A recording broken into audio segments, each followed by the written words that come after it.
আসসালামু আলাইকুম। আমার ইউটিউব পরিবারের মিষ্টি সদস্যরা সবাই কেমন আছেন? আশা করছি দেশ ও দেশের বাইরে কাছে কিংবা দূরে যে যেখান থেকে আজকের এই ভিডিওটা দেখছেন বা দেখবেন সবাই ভালো আছেন। আল্লাহর অশেষ রহমতে আমিও বেশ ভালো আছি। চলে আসলাম আবার একটা নতুন ভিডিও নিয়ে আপনাদের মাঝে শেয়ার করার জন্য। আশা করছি বরাবরের মতো আজকের ভিডিওটা আপনাদের কাছে একটু হলেও ভালো লাগবে। অনুরোধ করছি একটা লাইক দিয়ে সম্পূর্ণ ভিডিওর সঙ্গে থাকুন। আজকের ভিডিওটা শুরু করেছি একদম সকাল 7টা থেকে। মেয়ের প্রাইভেট শুরু হয়ে গেছে আজকে থেকে। এতদিন ও বাসায় টিচার রাখা ছিল, সে পড়াতো। তো এখন থেকে ও স্কুলে টিচারের কাছে পড়বে, সেজন্য 7টা থেকে 8টা পর্যন্ত একটা টিচারের কাছে, আবার একটা টিচার পড়াবে 8টা থেকে 9টা পর্যন্ত। এরপরও ক্লাস করে সোজা বাসায় আসবে 4টায়। তো অনেক সকাল সকাল বেরিয়ে যাবে, এই জন্য তাড়াতাড়ি নাস্তা তৈরি করতে চলে আসলাম।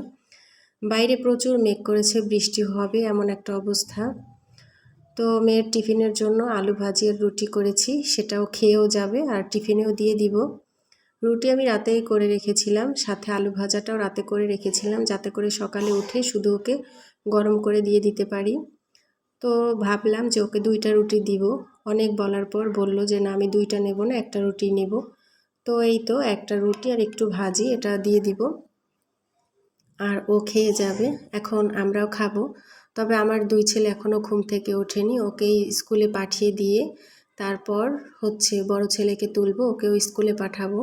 ওর বাবা ওকে দিয়ে আসবে, অথইকে স্কুলে পৌঁছে দিয়ে আসবে। তো এই তো আজকে সকালের নাস্তায় ছিল আলু ভাজা আর ছিল রুটি, আর সাথে ছিল চা। তবে চাটা এখনও হয়নি, চুলায় আছে। এরপর অফ ক্যামেরাতে সব নাস্তা শেষ করে, মানে খাওয়া শেষ করে আমি চলে আসলাম রুমে।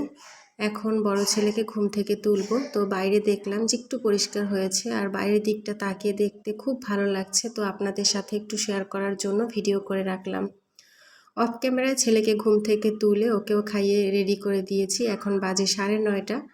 এই তো ছেলেকে নিয়ে আর আমার দেবরের মেয়েকে নিয়ে ওর বাবা যাচ্ছে স্কুলে। এখন ওদের 2জনকে স্কুলে দিয়ে ওদের বাবা চলে যাবে তার স্কুলে, সে যে স্কুলে চাকরি করে। তো এই তো ওরা যাচ্ছে। প্রায় 8-10 দিন পর ছেলে স্কুলে যাচ্ছে। বৃষ্টির কারণে একদম টানা বৃষ্টি ছিল, এই বৃষ্টিতে বাচ্চা মানুষ স্কুলে পাঠায়নি। তার মধ্যে আবার আমার জায়ের বাবা মারা গিয়েছিল, সেই জন্য একটু দৌড়াদৌড়ি করতে হয়েছে আমাদের ওইদিকে। তো এরপর বড় ছেলেকেও পাঠিয়ে দিয়েছি, আর ছোট্ট আরব সোনাকে আমি ঘুম থেকে তুলে খাইয়ে ওকে ফোন দিয়েছি, ও ফোন নিয়ে শুয়ে রয়েছে। এখন আমার কিন্তু ঘরের সমস্ত কাজগুলো আমি অফ ক্যামেরাতেই করে নিয়েছি। আসলে ফোন অন করে আমি কাজ করব, তাহলে কাজের দেরি হয়ে যাবে, যেহেতু বাসায় আজকে সম্পূর্ণ আমি একা। আর আরব সোনার শরীর খারাপ হলেই আমাকে ডাক দেয়, ও আমার কোলে আসতে চায়, আমাকে ওর কাছে শুয়ে থাকতে বলে। বলে যে মা আমাকে কোলে নাও, আমার কাছে একটু শুয়ে থাকো, আমার কাছে বসো। তো বারবার পানির তৃষ্ণা পায়, ঠোঁট শুকিয়ে যায় আর কি। সব মিলিয়ে বাচ্চার অসুস্থ থাকলে তো একটু বাড়তি কাজ হয়, সেটা তো আপনারা জানেন। তো এই জন্য ভিডিও আর কি অন করে আমি কাজগুলো করতে পারিনি, সব কাজ আমি সেরে ফেলেছি। এর মধ্যে এক্সট্রা কাজও করেছি। আমার যে 9-10টা সিলিং ফ্যান আছে, সবগুলো ফ্যান প্রত্যেকটা রুম ঝাড়ু দেওয়ার সাথে সাথে ওই রুমের ফ্যানগুলো পরিষ্কার করে নিয়েছি। তো এতগুলো কাজ করা সম্ভব হতো না যদি ভিডিও করতাম। তো সব কাজ শেষ করার পর দেখলাম এখনও 5-10 মিনিট সময় আছে, নিচে রান্না করতে যেতে হবে।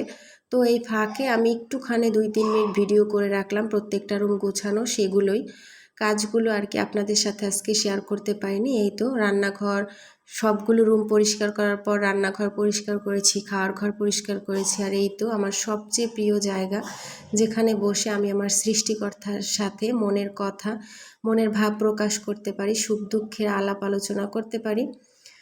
এই হচ্ছে সেই জায়গা, আমার নামাজের ঘর, আমার পছন্দের জায়গা। এখানে বসে আমি আমার মালিকের সাথে মনের সকল বেদনার কথা বলি। এরপর এই তো সম্পূর্ণ খাওয়ার ঘরটা আপনাদের সাথে শেয়ার করলাম। এরপর কিন্তু ভিডিও একদম দুপুর থেকে। এই যে দুপুরে আমি কিন্তু ভাত নিয়ে চলে এসেছি, এখনও আবার যাব। তো ফাঁকে একটু ভিডিও করে রাখলাম আপনাদের সাথে শেয়ার করার জন্য। সব কিছুই পরিষ্কার করেছি, সব কাজই প্রতিদিনের মতো করেছি, তবে কাজগুলো আর কি শেয়ার করতে পারিনি, কারণ তাহলে আমার অনেক দেরি হয়ে যেত। বাজার থেকে আব্বু অনেকগুলো বোম্বাই মরিচ এনেছে, তো সেগুলো একটু আপনাদের সাথে শেয়ার করলাম। আর এই তো টেবিলের উপরে বোম্বাই মরিচ, লেবু এগুলো রাখা লাগবে, কারণ আপনাদের ভাইয়ার এগুলো ছাড়া খাওয়াই হয় না। সে একাই এগুলো পছন্দ করে, মানে লেবু, বোম্বাই মরিচ এগুলো আমরা 4 মা ছেলে পছন্দ করি না। আর এদিক থেকে ভাত তরকারি সব কিছুই নিয়ে এসেছি, সেগুলো আপনাদের সাথে এই তো শেয়ার করছি।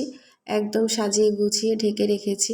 আজকে তেমন কিছুই ছিল না, শুধু ছিল পোয়া মাছ ভাজা আর ছিল হচ্ছে ডাল। আজকের ভিডিও এই পর্যন্ত। ভালো থাকবেন। আসসালামু আলাইকুম।